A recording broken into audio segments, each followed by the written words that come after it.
Welcome to Corpstruction, a show about the missions, activities, and employees of the U.S. Army Corps of Engineers.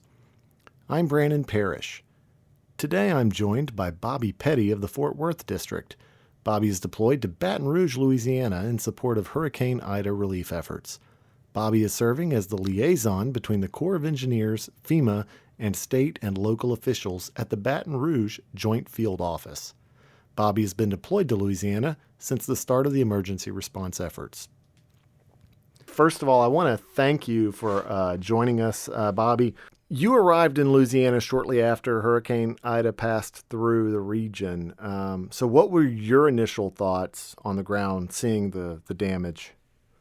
Okay, so yeah, I haven't had an opportunity to get out and see the worst of the damage near New Orleans. What I've seen thus far tends to be more issues with infrastructure. I think when I first arrived here in the in the Baton Rouge area, there was no electricity around the command center where FEMA was and where we were set up in the JIC, the Joint Information Center. And it slowly started to come on at various places, but initially I had to stay 2 hours north of here because I couldn't find a hotel for myself to reside in because there was nothing available. The very, very first responders and a lot of the people who needed to get into hotels that were directly in the line of fire of Hurricane Ida, they were already in those hotels. So when the first responders, like myself, started showing up, the kind of the second wave on day 2 or 3, the hotels were mostly gone. So in my case, I had to live about 2 hours north for about the first 11 or 12 days, which was good because I did have a good internet connection for my job. I had good power and the infrastructure was still largely in place. But like I said, as soon as I started coming down here to about 2 hours south in Baton Rouge, that's when you started seeing the damage. In fact, on day 2, I went ahead and day 2, when I came down, I had the government, was it SATO? On day 2, I had SATO set up for me a hotel room in Hammond, Louisiana. I left. I did a good 14-hour day. I left and drove east of Hammond, Louisiana, just to find out the entire city had no electricity. The hotel even went so far as to charge my credit card, which I got off eventually. But I had no hotel to go to, even though the reservation was made there, and I had to drive another 3.5 hours. Getting in about 1 a.m. on day now 3, up to my hotel and checked in there, and had to stay there off and on, coming down here and teleworking to some degree. The teleworking has actually been kind of helpful. I think we've learned a lot from COVID, that we can do a lot of our job without having to be in the office all the time. Of course, you can't replace the interaction that you get being face-to-face with somebody, but there's a lot of the aspects of our job that we can do remotely. And even today, we have 394 people that are deployed with another 449 that are helping with the efforts in various other places. So I think we've learned that with COVID and with the whole concept of teleworking, it does give us a little flexibility in situations like this where, in this case, the infrastructure's been hit pretty hard, the hotels aren't there, and just all the other things that people need to be able to help other people recover. We don't have to have as big of a footprint in the disaster area when many of the support mechanisms can be done remotely, so it's not impacting the disaster area. Yeah, it's interesting you bring that up too, because sometimes you could end up competing with local people for hotel rooms. So. Well, I'll tell you, in my case, like I said, many of us had to fend for ourselves trying to find the hotel rooms. The area is still recovering from Hurricane Laura last year. They said several hurricanes this area did last year. And many of the hotels were still affected. The downtown area in Baton Rouge was up pretty quickly in terms of electricity, but then other areas, a good portion of the city wasn't for a good week or more. And what that meant was you had the effect of many hotels weren't even open because they didn't have the electricity to support the people who would be staying there. And then you had the other effect of the hotels being taken up either by survivors who had gotten out of the way of the hurricane, or offshore workers and other people who were pre-positioning, or I guess they were getting off. In the case of the oil workers, they were getting off the oil rigs. In the case of other folks that were pre-positioning to support the recovery whenever that would come, there were just no hotels available, and many of us had to struggle for the first couple of weeks, and that was unusual. When I did Hurricane Ida, not Hurricane Ida, I'm sorry, when I did Hurricane Dorian 2 years ago in Charleston, I didn't have that issue. I was able to pre-position. I found a hotel. I was able to get in, and simple thing like lodging is not that big of a deal in terms of what we're here for. We're here to support the recovery efforts, but sometimes you just have to be completely flexible and be willing to not have to have the luxuries, because we're not here for the luxuries either.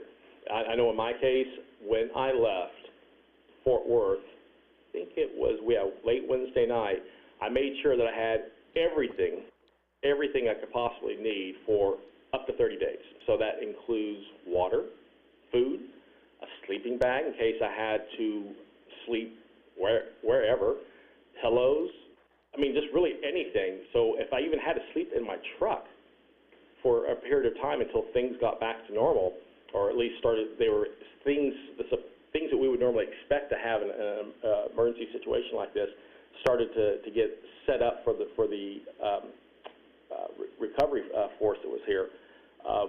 I was ready for it, and I still as is. I'm extending now 10 days beyond what I initially signed up for, so I'm here for 41 days total.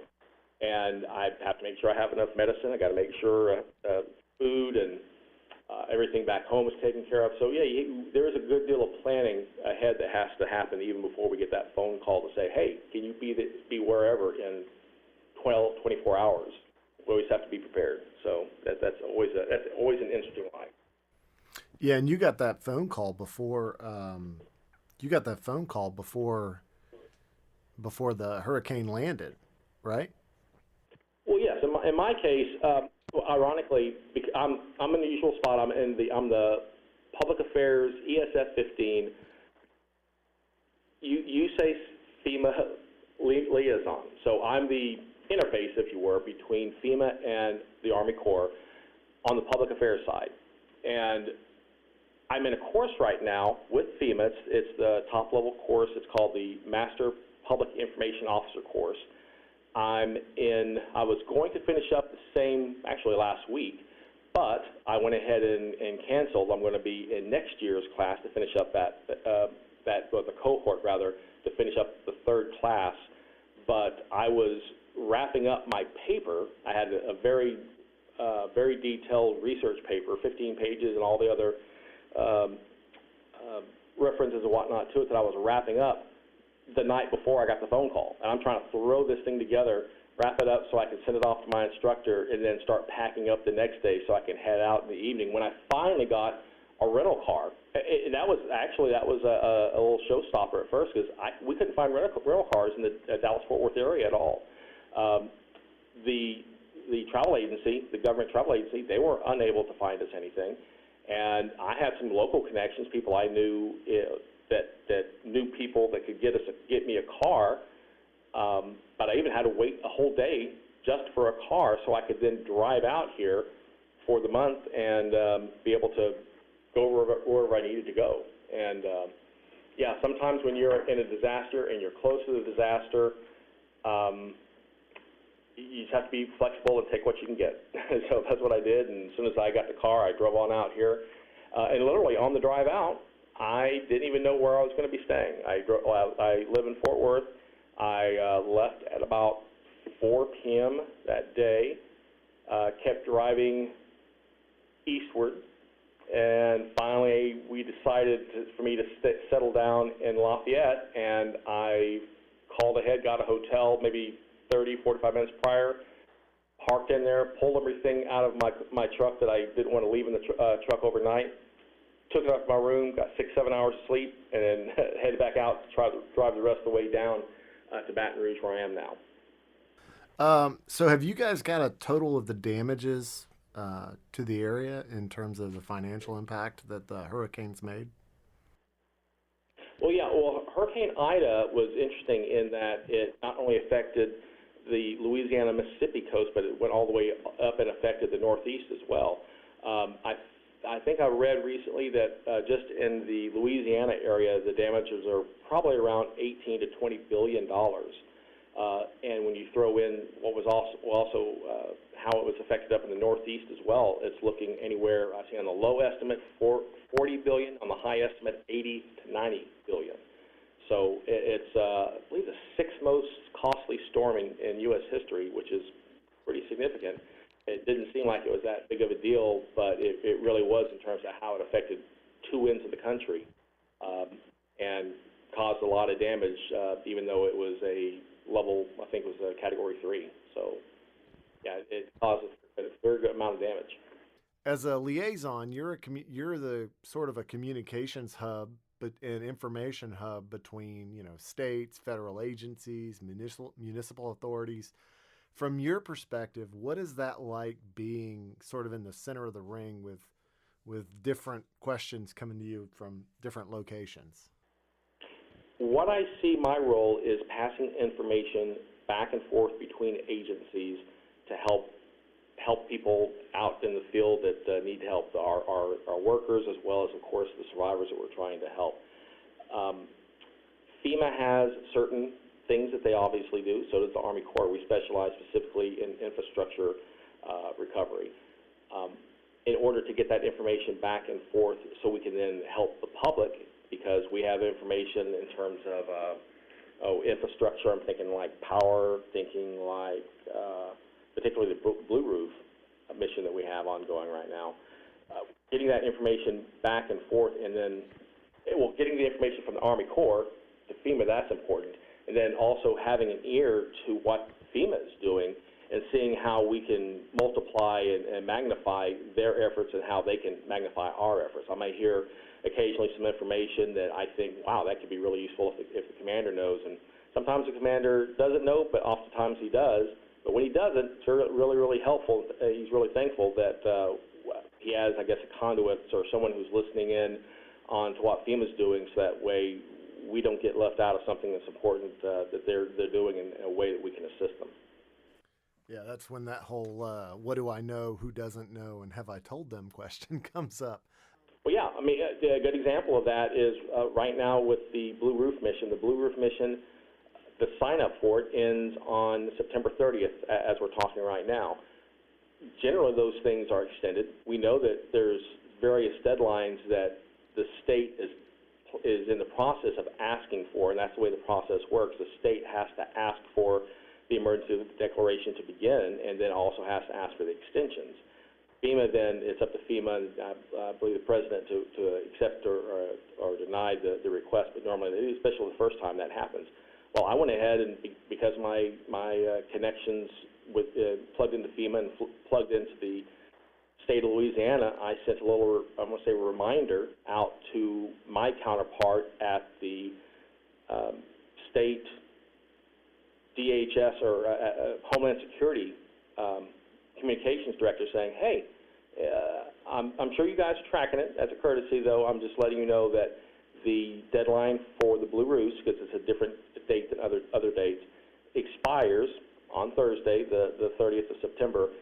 If you haven't made a request, or if the state hasn't made a request, I'm just letting you know that date exists. And that way it's covered, and when that person has an ear, has the governor's ear, he can then pass it on to the governor, and Governor Edwards can then request it if that's what he wants to do. You mentioned Blue Roof, and can you tell people who don't know, who are listening, what is the Blue Roof mission, and what does that look like? Probably the biggest impact that we're having right now in Louisiana is the Blue Roof mission, helping protect people's property in particular from the damage that Hurricane Laura caused with the high winds and how it damaged the roofs. Normally, in a situation like this, you're talking about widespread damage. You need to have thousands of roofs or hundreds of roofs in a specific subdivision that may be affected. And in order to get in there and repair those roofs, sometimes it takes several weeks, several months, in fact, to get a roofer in to work out the issues with your insurance company, to find a reputable contractor to come in and replace your roof. So we're kind of the middle part. Now, I want to say it in terms of maybe using a sports analogy, I guess. The Band-Aid, you get injured, the Band-Aid, the first part of the recovery might be the individual going out to their local parish and getting a self-help tarp, or maybe buying a tarp at Lowe's or some other location like that, and putting it on the roof themselves. They had a good portion of several shingles that were knocked off, torn off by the wind, or maybe a heavy limb came and tore some of the platform. Come out here off the platform. Edit this part out, please. The decking. If it tears out some of the decking, then that's going to be obviously flooding or rain damage that's going to happen time after time, every time it rains. Right. Yeah. So, significant water damage. Right. Right. And those tarps that you can buy at Lowe's or you may get from FEMA in the first couple of days, they'll do okay, but not very long. That's kind of where the Army Corps will come in terms of, I would say we're like the cast or the sports wrap. We'll be able to come in and use that fiber reinforced sheeting that's much thicker and it's professionally applied. We have professional contractors. Right now, between our 3 prime contractors are working recovery on this. We have about 550 individual crews, and each one of those crews have 4 to 5 people on it. So we literally have a cast of thousands right now that are out there every day applying the blue roof repair until finally the people who are living in these homes can work out however they need to work out with either their insurance company or some other mechanism. They can get the long-term fix to take off the cast, take off the sports wrap, and actually get it back to normal, get the roof back to normal, if it's possible for that. If the roof is too far gone, more than 50% damage, we may not be able to help them. But even if there are actual holes in the decking, we can go in and our crews can fix that decking, put the blue tarp, the blue roof on there, and even though we say it's 30 days, I want to say that's the official answer, which it is, but I've seen and heard that the roofing that we apply actually can last a little bit longer than that, and that's a good thing because sometimes it may take weeks or months for people to work out issues with their insurance companies to repair damage to the roof. So that's where we come in, is to kind of help with that medium-long-term wait for people to get the roofs fixed. And the Operation Blue Roof website, that's Blue Roof, BLUEROOF.US. .us, yes. Yes, .us. And we had a little bit of difficulty initially with that, but we were able to get it working, and it's working very well now. And you know, with each disaster, you find that you get better and better at what you do. Even for example, right now, we're at day 30 as I'm speaking to you right now. With Hurricane Laura last year, on day 30, we had 3,700 roofs, blue roofs applied. Today, with Hurricane Ida on day 30, we have 8,100 blue roofs applied. So even though we're at that same stage, I think we've learned lessons from Hurricane Laura that have made us more efficient to be able to get those roofs on. At first, it was starting out real slow, and that's to be expected. When you start from ground zero and not having only the one prime contractor in place and all the rules and mechanisms that are in place for that, they have to go out and find crews, pull crews from other parts of the country in some cases, that can come in and work for up to 60 days to apply the roof, the blue roof repair. So it takes time to ramp up, but once you get up and ramped up like we're doing right now, each individual prime contractor, unless there's reasons like weather, they can do about 200. They can do a minimum of 200 roofs per day. We had I think it was Thursday or Friday of last week. We had more than 1,100 roofs applied in one day by about 500 crews. So that's about 2 per day. That's actually a very good pace. If you have good weather and you have all the crews in place, and the crews can have access to the roofs, and it's not the roads aren't blocked, and they have everything they need. There's not a supply chain issue getting the supplies in so they can actually apply the Blue Roof fix. They can actually do a very good job, 2 or 3 roofs a day per crew times 500 crews. You can make a pretty good dent in those numbers. And there's it looks like a 5-step process, and then there's a timeline after that. And I guess the deadline is coming up for that, for applying for Blue Roof assistance. Yes, the deadline is, for in this case, as I'm talking to you now, is the 30th of September. That's about 70, more than 72 hours, about 3.5 days from now. I would expect, having been in enough disaster recovery efforts like this, to see that extended.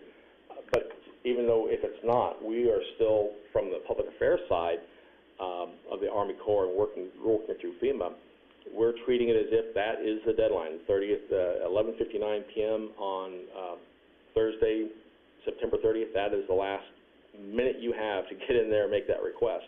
That may be extended, but we're going to do everything we can to get the word out there to as many people possible who need that help. If you need it, request it, and we'll do everything we can to get that taken care of for them. Every person who needs it, and we'll get that fixed for them. And I guess there's a corollary to that as well. If you've already gotten, like, say you applied and it hasn't happened yet, but you've already made arrangements with your insurance company and you've already got your roof repaired, it probably would be appreciated if they call you or call the number and cancel that, right?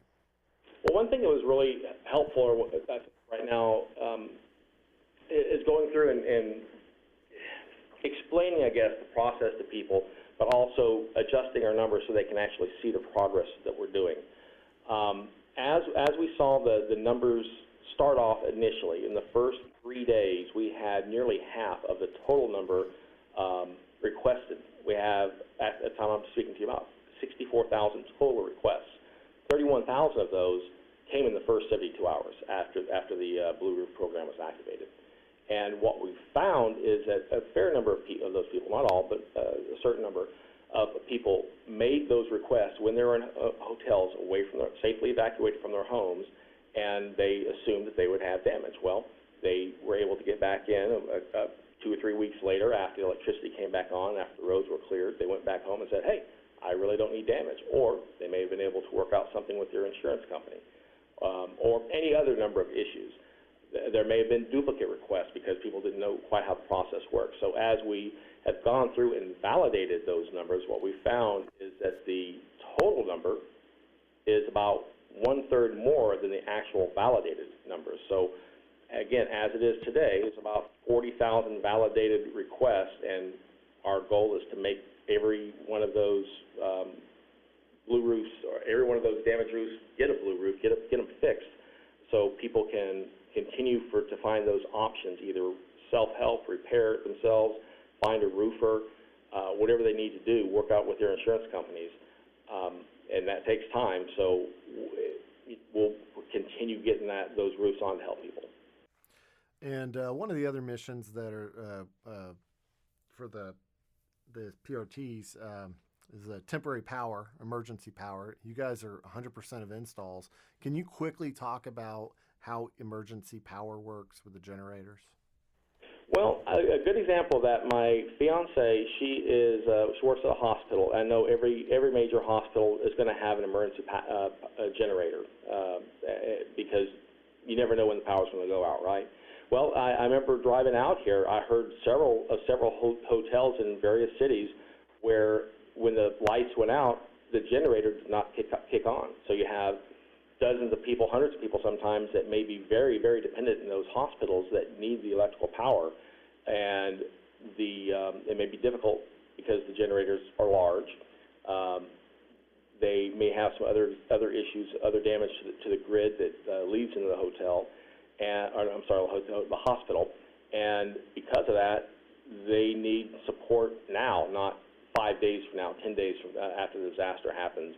So we're there, Johnny on the spot, with our crews to get those issues, whatever those issues are. It could be something minor mechanically, or it could be a major fix where we have to actually bring in a totally new generator from a another source into the area and install it temporarily until they can figure out what's going wrong with their generator and get it back up to speed.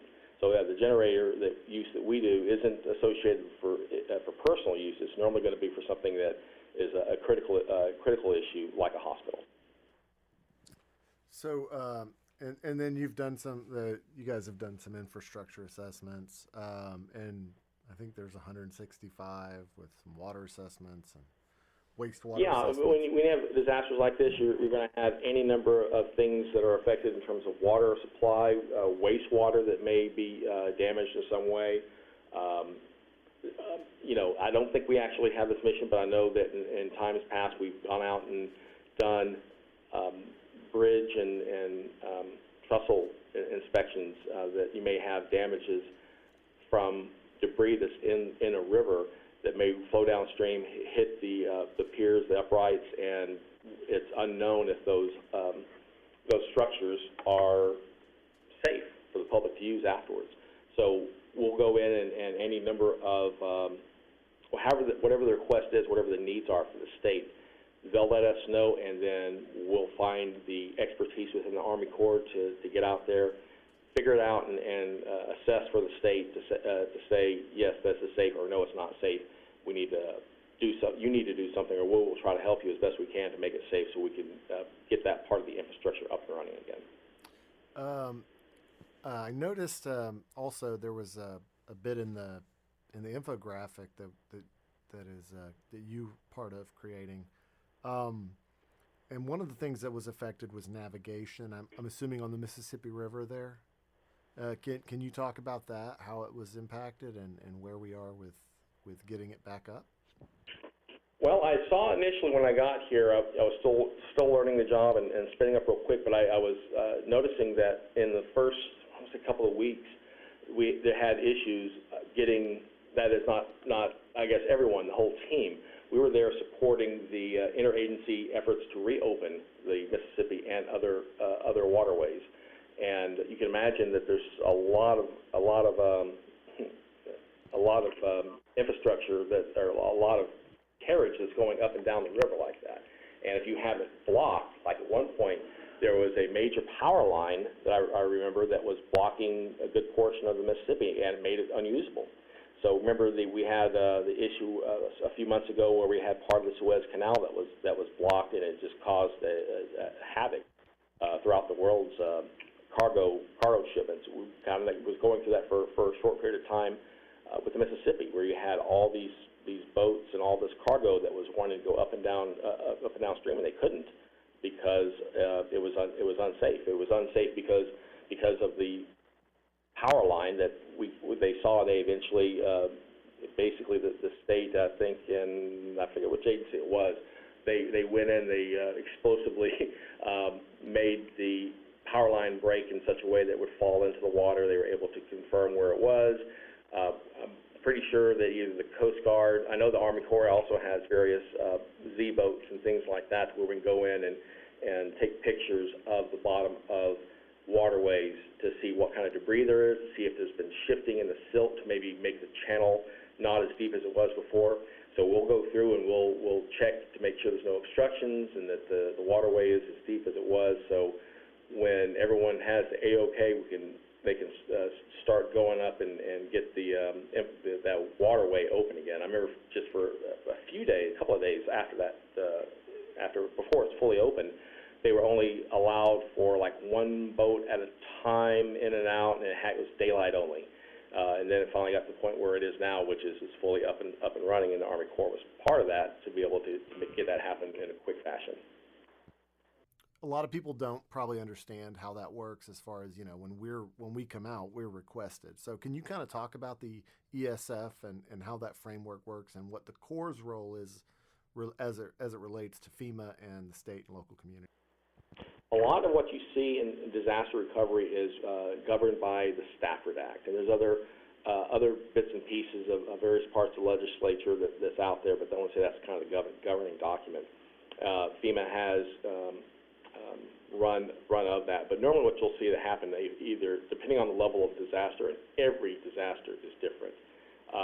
You'll see either a county commissioner, parish president, or someone eventually gets up to the point that the governor of each state has to make the request. It makes it to the president. The president then evaluates it, consults with people at the cabinet level, and then he decides whether or not to make that a disaster area. At that point, once that federal disaster is declared, that's when we can, FEMA will activate everything, and they'll start rolling at that point. And things will begin organizing, if they hadn't already, at the federal level, so that when that order comes down, they can then say they can request what's needed. So again, every disaster is different. In this disaster, for example, the Army Corps, under what's called ESF, emergency, what does ESF stand for? Emergency Support Function. Under ESF 3, Emergency Support Function 3, that is Public Works and Engineering. Well, that's very much in the wheelhouse of the Army Corps. So there's a whole bunch of expertises that we can bring, because that's what we do every day. We do infrastructure, we do engineering, we do public work. So when those disasters hit, we have people who are already gone through the training, like myself, who are ready to deploy on very short notice and come out and do everything they can to help. In the case of this disaster, we're looking at infrastructure assessments, unwatering, start from the beginning. Infrastructure assessments and unwatering. And unwatering is something actually that's been very important and critical in this area, because there's so many low-lying areas and swamp areas and levees and whatnot that you have water that doesn't have anywhere to go, or simply maybe can't go quick enough, or maybe the outflow is blocked in some way. So we have to go in, maybe sometimes make levee cuts to relieve the pressure off the levee so it doesn't break. So we have to do that safely, or we may have to install emergency pumps, because maybe some pumps aren't working, or maybe there's no pumps at all. So there's a whole slew of that. Of course, there's the emergency generators, the navigation channels that we help out with, and the technical assistance too. One of the biggest missions post-storm, after nearly every hurricane I've ever been in, is the debris recovery, or the debris mission. It's a very big task. Now, in the case, again, every disaster is different. In the case of Louisiana, they have asked to be able to run their own debris recovery mission, but they are asking for us to help them with the technical assistance, advising them on maybe how to write the contracts or things to look at, maybe ways to make it more efficient. Even still today, nearly 30 days after the hurricanes come and gone, there are people in New Orleans that have trash still piled in front of their house, and it's not going anywhere. So that seems like a minor thing, picking up trash, but it's a very big thing when you're talking about recovery from a hurricane and trying to get that area back on its feet. You can't really bring more stuff in unless you get the old stuff out. So that's one of the many tasks that we assist with the ESF3 function of the recovery at the federal level. We also, another big thing too is a potential direct housing mission for 3,000 or more residents who are still homeless as of now, and they may be homeless for a period of time more. Once FEMA does their investigations, their interviews, and they find out where their needs are, then at some point they're going to turn to the Army Corps and say, hey, can you help us set up several plots of land so we can put some temporary housing to help these folks? And that's, sometimes we don't get that mission, and sometimes we do. In this case, for this disaster recovery, we are. So we're ramping up for that, so when we actually get the official word that we know the numbers and we know that's coming, we can react to it and help out people in a quick fashion as soon as it's decided. You've been down there since pretty much the beginning. How many days have you been down there now? Let's see, I came down here, I'm on day 27. So I'm on, and everyone does it with disasters like this. I'm on 29 days nonstop without a break. I've had one day yesterday where I worked maybe an 8 to 10 hour day, but every other day has been 12 to 14 hours. During the week, pretty much I work 14 hours, maybe even 15 in some cases. On the weekend, I get a little break, a little bit of a reprieve. I can only work 12 hours. And like I said, yesterday was Sunday, so it was nice to actually have a little bit more time to go out and get my laundry and go shopping for groceries and things like that. Take care of other little personal affairs. In addition to the fact that I'm getting married on Halloween, and I'm trying to make all these last-minute arrangements from here with my fiance, who's back in the Houston area. So thank goodness I can make online orders and have things shipped there. So when I leave here in about 10 days, I should have most everything ready, and we can finish everything up and have the wedding on time on Halloween. Oh wow! Well, congratulations on your future wedding, future marriage plans. Yeah. Bobby, why do you deploy? Why do you do it? There's a lot of different reasons. I know different. We have some Corps employees who are always deploying. I know you mentioned that, or I say always, but they deploy a lot. That just means a lot, not always. But I know employees have their own reasons, and it varies. But what is it? Why is it that you deploy? Well, I think most people who do things like this, they seek at times the excitement, the adrenaline that comes from it. They seek the challenge. Sometimes it comes from it too. But I think ultimately it comes down to people wanting to help other people. I was in Hurricane, I believe it was Ike in Houston many years ago, and after it came through, myself and my family, we were out without electricity for 18 days, and we were in the city of Houston. It was awful. You can imagine how hard it was to just get to the store and be able to have enough gas to get to the store, be able to have enough supplies, and the hardship and misery that it can cause. And we were well off. I can just imagine people were economically impacted, and they really had nowhere else to turn to other than the federal government. It's nice for people to know that they have someone that has their back in case they have nowhere else to turn. And the government, especially the Army Corps of Engineers, we have the expertise to get the infrastructure up and running, to get the water, get the gas, the electricity, you make sure the bridges work, and get the roofs so they don't leak. We have the expertise and knowledge to do that, and I like to be part of that team that can help people, in some cases by the thousands, sadly, to get back on their feet and get their lives back to normal. Because it really stinks. We see pictures and read things on the internet and see pictures on TV and video, and we kind of get immune and numb to the disasters. But when you're living it, it's a totally different story. So it's a good feeling that myself and others, the 400 other people or so that are out here right now, we get, because we know that we're helping people get back on their feet and get their lives back. And I always finish with this question. What have I not asked you that I should have asked you?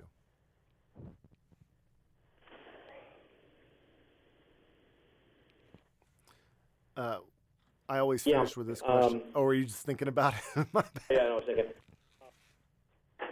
I would not a question, but I would say that in a disaster like this, you have office administrative staff and then people who are out in the field. Now, sometimes, in particular, public affairs, we try to, as best we can, get out there and see people in the field that are working.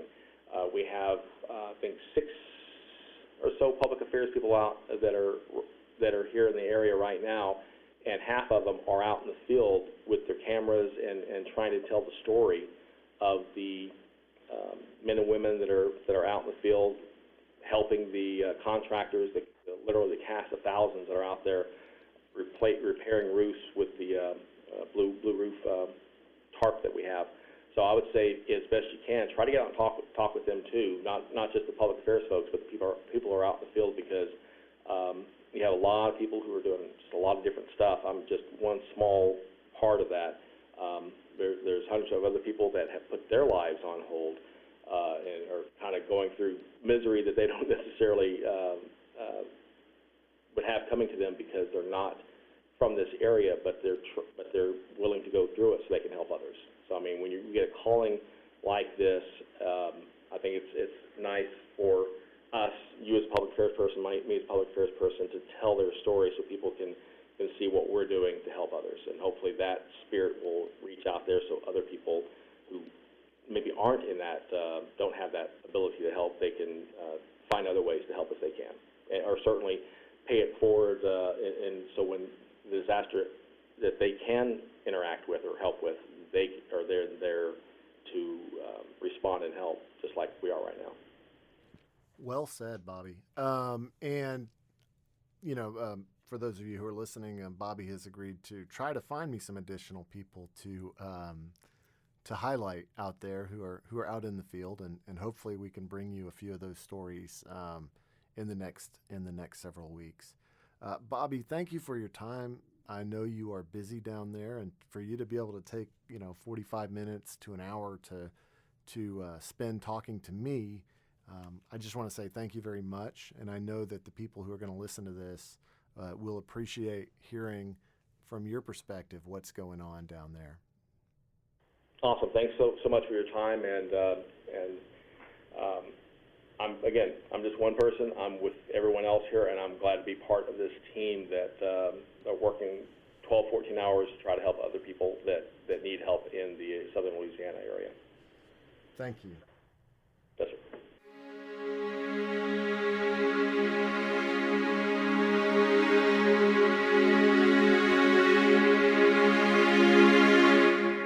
Thank you for joining us for this episode of Corpstruction.